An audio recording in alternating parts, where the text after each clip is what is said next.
Bob Stoops coaching that team. All right, Baylor and Ole Miss. We've seen the media sessions. Dave Aranda and Lane Kiffin were available Monday. Yesterday, Baylor's offensive coordinator, Jeff Grimes, available along with players. And then Ole Miss's defensive coordinators, the co-defensive coordinators, were available as well. DJ Durkin was asked about the overall, just the Baylor offense that they faced in the game on Saturday. Hey, Coach, just in terms of that Baylor offense, especially with Gary Bohannon under center, what just stands out to you about what they're able to do on that side of the ball? Yeah, I mean, I think Bohannon is a really, talented quarterback. He's a guy that can be just throwing the ball in, running it. And I think what stands out the most from their offense is their ability to run the ball. They're very well coached. They're sound at what they do. They have a scheme they know what they want to do, and they're consistent about it. They certainly want to establish the run game. And, I think really what stands out as well is the shots they take down the field. They've hit some big plays and play action shots that Thornton stands out down the field. They put that ball up to him, and he'll go run and catch it. And he's got great speed and ball skills. And so, it's a challenge for us. And we've got to make sure that we come ready to play physical and stop the run game, as well as, limit those shots down the field that I think are the game changers when you get a big chunk play. So that's DJ Durkin, co-defensive coordinators. And then there's Chris Partridge. And, of course, one of the stories has been the Baylor running game with Abram Smith not that far away, 120 yards away from breaking the single-season rushing record set by Terrence Ganaway in 2011. Baylor putting up huge numbers on the ground after last year. They couldn't move anything. They couldn't get a yard, much less 200 and some yards a game. And his thoughts, Chris Partridge, on the Baylor running game.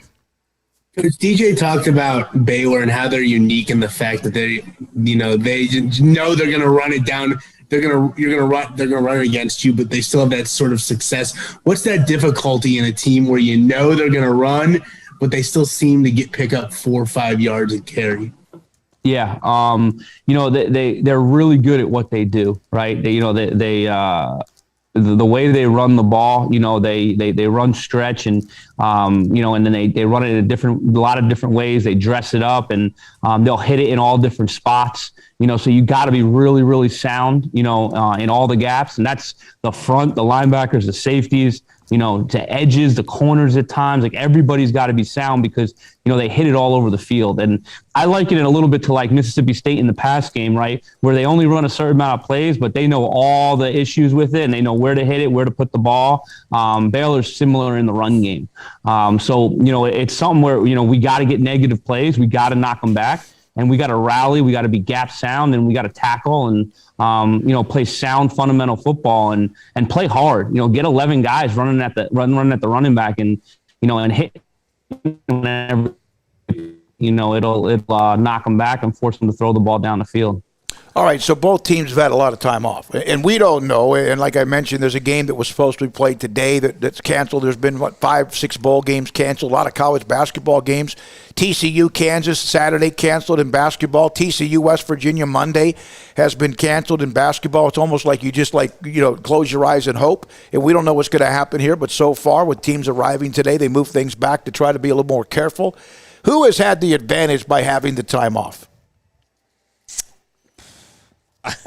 You'd say it's hard to say because you don't know who are the little injuries that. Well, how about this? How about we start with this? Gary Bohannon's going to play this Saturday, and if they would have played a week or two ago, he probably doesn't, and we know that Blake Shapen wouldn't have played. Yeah, so maybe Baylor in that. I don't know what tips the scales of that, because there are some. I mean, we don't cover Ole Miss, so we don't know the ins and outs and the little bitty, things that the guys that, help them in this regard, in that regard, that might not be as big of a name. But yeah, I think Baylor, at least having one of their guys who started at quarterback this year is big. It's huge, probably much bigger than anything you could imagine, considering that, Blake Shapen did get hurt in that game.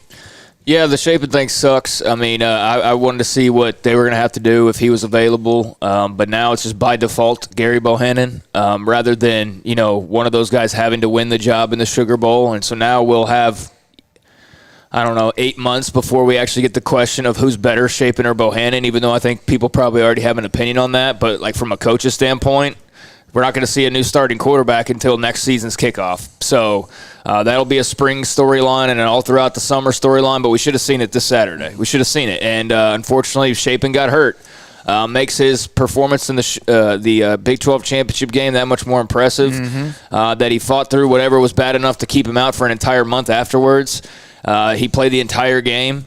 It's pretty impressive stuff, and I know a lot of people were impressed by the throws he made when he was healthy in that game before taking the hit that kind of changed things and really opened the door to Oklahoma State getting back in the football game, because there was a definite shift when Shapen was hurt and that offense suddenly starting to struggle, because before that they were not struggling. And I do give some credit to Oklahoma State's defense, but I don't think that was all that it was. I think it was that Blake Shapen was suddenly dinged up.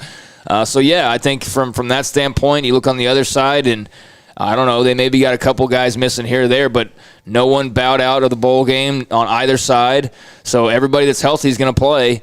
And I don't know what their COVID situation is, because that was kind of the question before getting here, and we haven't heard anything in 2 days on it, so I don't know if that's good or bad. But so long as all that remains true, that everybody's expected to play except for Blake Shapen, then yeah, I would say for Baylor, it was far more important to have that time to get Gary Bohannon ready. Well, look, I hope it's not a UCLA situation that, all of a sudden you're like, oh, hey, by the way, we've got more COVID problems than we let on.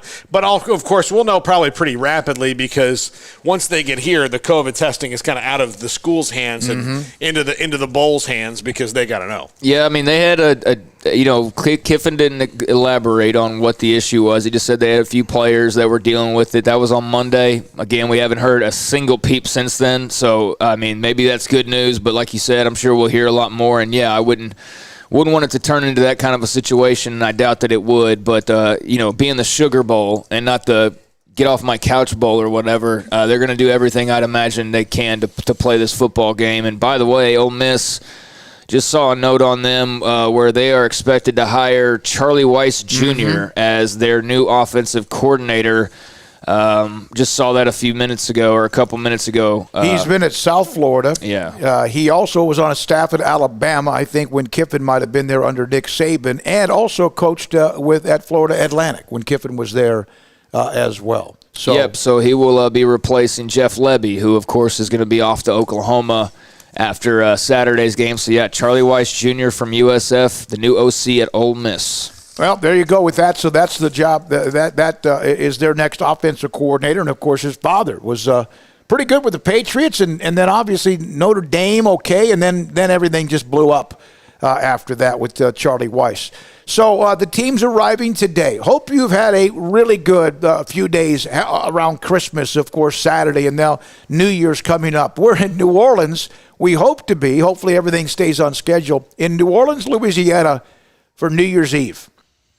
We were here 2 years ago in New Orleans for New Year's Eve, and it was, like any other place. You think this place might even be more raucous. It was okay. But we're excited to be here, and our sponsors are amazing to help us be here, and we'll be here throughout the next 4 days with coverage of Baylor and Ole Miss. Yeah, this is a much different New Orleans than 2 years ago, though. It's COVID New Orleans. Masks all the time, basically. I think this right now is the longest I've sat without a mask all day long, basically, since being at the airport, because everybody wears them around here. And, I can't tell. We're not really in an area where there's like a lot of bustling traffic everywhere you look. So I don't know like how crowded it is in certain other areas, but I'm sure we'll find that out, as the days go by. But, yeah, it's kind of a different vibe due to the COVID. I think it's also a different vibe due to the fact that we're not already, talking about Baylor's head coach and whether or not he's going to be the NFL for the next, several days, because that's all we did the last time that we were in New Orleans. When you think about it, that's all we talked about. We didn't talk about the Georgia game, really. Even with him. I mean, even with Matt Rule. Yeah. We didn't even talk about the Georgia game. But, thankfully, that's not the case this year. Unfortunately, the COVID thing is, and hopefully, again, that doesn't come into play as far as the game goes. But it's a little bit different, but it's still New Orleans, and it'll be cool. I'm interested to see on the COVID thing how this last month of things changed. I mean, the CDC is already changing recommendations. But you know why, though? Yeah, well, I mean, yeah. Not because that's the health thing to do, because that's what the airlines wanted. Yeah, but they had to do something. But then again, like, what are we supposed to understand and believe, and how do we move forward on this one and the next variant and all that? You saw college football, they got caught with their pants down again. Yeah. They got caught with their pants down in bowl season because they had to go, oh, wait a second. All of a sudden, you get these teams from different conferences playing each other, and you realize, oh, yeah, everybody's got like a different set of rules or a different state or a different whatever.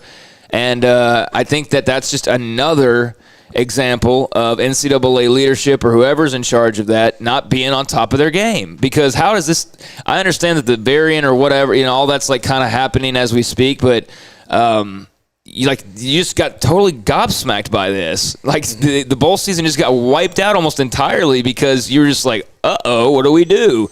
And, thankfully, there was that change in guidance. So, like in Ole Miss, for example, if they were having problems on Monday, they could have players playing by Saturday, technically, I guess, if they go by the new CDC guidance. But, that's certainly thrown bowl season for an absolute loop. And, hopefully that's not something that impacts these two teams. All right. We will come back.